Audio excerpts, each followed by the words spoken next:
Fear begins where logic ends. Are you ready?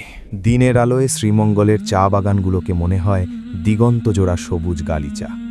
Tiller পর টিলা জুড়ে চায়ের ঝোপ, মাঝে মধ্যে ছায়া দেওয়া বিশাল সব শিরীষ গাছ। কিন্তু রাত নামলেই সেই চোখ জুড়ানো সৌন্দর্য রূপ নেয় এক আদিম বন্য নির্জনতায়। তখন মনে হয় এই 1000 একর জমি আসলে এক বিশাল সবুজ কবরস্থান, আর প্রতিটি চায়ের ঝোপ এক একটি সমাধি ফলক। সময়টা ছিল 1992। অফিসের কাজে আমাকে থাকতে হয়েছিল ব্রিটিশ আমলের পুরনো এক ডাক বাংলোয়। লোকমুখে জায়গাটা লর্ডসের বাংলো নামে পরিচিত। শহর থেকে অনেকটা ভেতরে, পাহাড়ের ঢালে একা দাঁড়িয়ে থাকা সেই দোতলা কাঠের বাড়িটার বয়স 150 বছরের কম হবে না। আমার সাথে ছিল কেবল একজন বৃদ্ধ কেয়ারটেকার, নাম তার রহমত। তার চামড়ায় ভাঁজ পড়েছে, চোখ দুটো ঘোলাটে, যেন এই বাগানের সমস্ত ইতিহাস সে নিজের ভেতরে ধারণ করে আছে। প্রথম রাতে খাবার দেওয়ার সময় রহমত আমাকে অদ্ভুত একটা সতর্কবার্তা দিল। গলার স্বর নামিয়ে বলল, সাহেব, নতুন আইসেন তাই বইলা রাখি, রাত 12টার পর যদি পাহাড়ের দিক থেকে নূপুরের শব্দ শোনেন, ভুলেও জানলা খুলবেন না, বুঝবেন তাইলে ওরা নামছে। আমি শহরের মানুষ, এসব কুসংস্কার কানে তুললাম না। হেসে বললাম, কারা নামবে রহমত মিয়া, বুনো হাতির পাল? রহমত আমার চোখের দিকে সরাসরি তাকালো। সেই ঘোলাটে চোখে আমি এক মুহূর্তের জন্য এমন এক গভীর ভয় দেখতে পেলাম যা অভিনয় করা সম্ভব নয়। সে শুধু বলল, হাতি না সাহেব, খারাপ কিছু। রাত বাড়ার সাথে সাথে বাংলোর চারপাশের নিস্তব্ধতা যেন আরও গাঢ় হলো। ঝিঝির ডাকও বন্ধ হয়ে গেল এক সময়। আমার ঘরের বিশাল পালঙ্কের মশারিটা কেমন যেন ভৌতিক দেখাচ্ছিল। রাত তখন সম্ভবত 2:30। হঠাৎ ঘুম ভেঙে গেল এক অদ্ভুত গন্ধে, তীব্র ভেজা মাটির গন্ধ।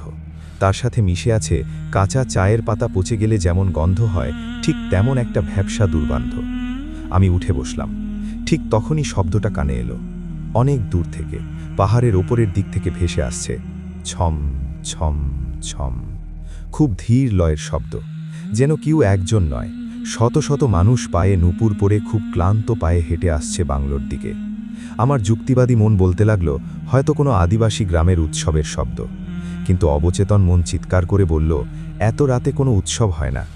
শব্দটা এগিয়ে আসতে লাগলো, ছম ছম ছম। আমি বিছানা ছেড়ে জানালার কাছে গেলাম। বাইরে তখন চাঁদের আলো ফুটেছে।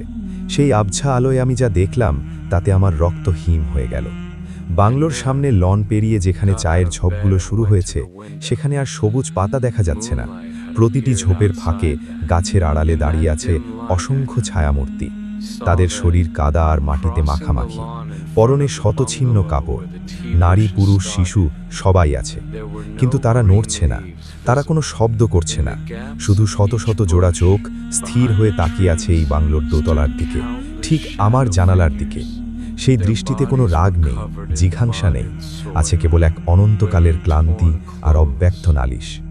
মনে হচ্ছিল ব্রিটিশ আমলের সেই অত্যাচারিত যারা এই বাগানের মাটিতে মিশে গেছে, তারা আজ উঠে এসেছে তাদের হিসাব চাইতে।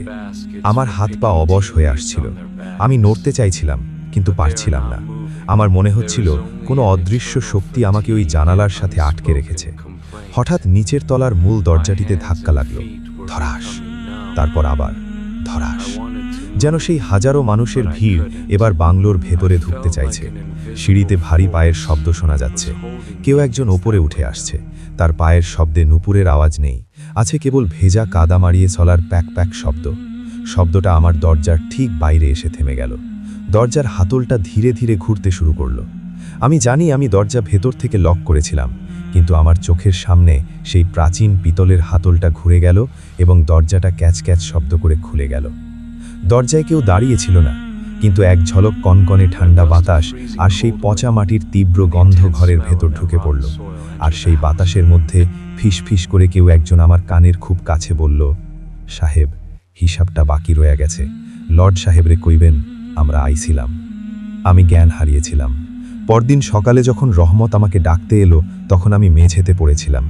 রোদ উঠেছে, চারপাশ ঝলমল করছে, রাতের সেই বিভীষিকার কোনো চিহ্ন নেই। আমি দ্রুত আমার জিনিসপত্র গুছিয়ে নিলাম। চলে আসার সময় রহমত আমার হাতে 1 কাপ চা ধরালো। আমি চা না খেয়ে এই কাপটা নামিয়ে রাখলাম। লর্ডসের বাংলো ছেড়ে আসার সময় আমি একবারের জন্য পেছনে তাকাইনি, কিন্তু আমি জানি শ্রীমঙ্গলের সেই সবুজ পাহাড়ের নিচে চাপা পড়ে থাকা ইতিহাস প্রতি রাতে জেগে ওঠে আর বাতাসের কানে কানে তাদের অসমাপ্ত গল্প বলে যায়।